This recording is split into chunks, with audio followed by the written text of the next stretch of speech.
Beaucoup dans l'église ne veulent pas servir Dieu, se servir de Dieu. Parce qu'on vient, on s'assoit et on attend le temps où Dieu va nous bénir pour montrer le vrai visage. Parce que Dieu sait que tu ne veux pas le servir, tu veux te servir de lui. Tu veux te servir de lui parce que dans ta famille, il y a la sorcellerie, tu as besoin de lui pour t'aider. Dans ta vie, il y a des blocages, tu as besoin de lui pour enlever. Sinon, lui-même, tu n'as pas besoin de lui. Tu as juste besoin de sa force. Pour que sa force vienne t'aider à enlever les blocages. Oh, lui aussi, il a besoin de serviteurs. Ça veut dire quoi? Sers-le, il va t'aider.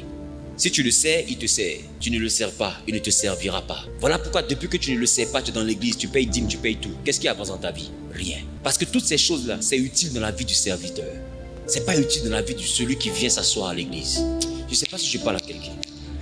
La Bible même dit que nous sommes sauvés pour sauver. Ça veut dire que nous sommes sauvés pour servir. À quoi sers-tu dans la maison de Dieu? Prends des résolutions et qu'aucun frère ne vienne te refroidir dans tes résolutions. Décide de servir Dieu et que rien, aucun comportement, parce que majoritairement c'est ça. Quand on veut servir Dieu, il y a toujours quelque chose qui se passe et puis ça nous refroidit. Je voulais faire là, voilà comment on m'a parlé. Je voulais faire là, voilà comment eux-mêmes se comportent là-bas. Je voulais faire là, voici ce qu'on dit ici, voici ce qu'on raconte ici. Bouge tes oreilles.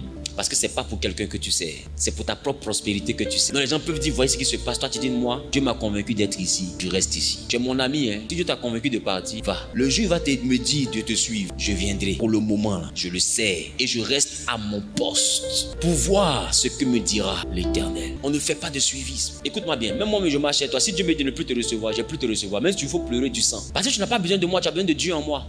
Je reprends. Tu n'as jamais eu besoin de moi, tu as besoin de Dieu en moi. C'est la qualité de Dieu en moi, ce que Dieu a mis en moi, c'est ce qui t'a donné l'envie de prendre le transport, te laver puis de venir ici. Bah, tu te dis que quand je regarde cet homme-là dans ses prédications, dans comment Dieu travaille avec lui, il y a forcément quelque chose de Dieu en lui. Donc c'est cette chose-là que tu as vue, ce n'est pas moi que tu as vu.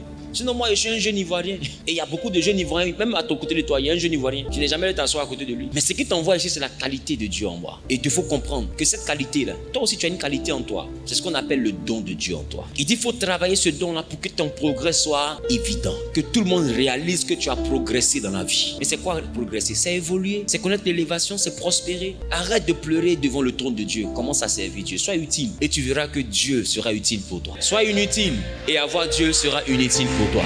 Il va arriver des hommes, des femmes, des personnes par qui Dieu peut passer pour nous faire des choses qui vont faire des choses, des fois motivées même par des esprits qu'eux-mêmes ne maîtrisent pas, pour nous refroidir.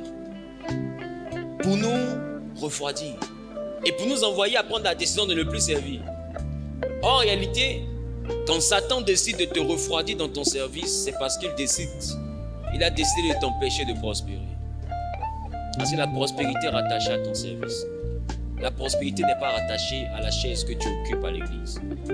Ce n'est même pas rattaché à combien de fois tu aimes le message.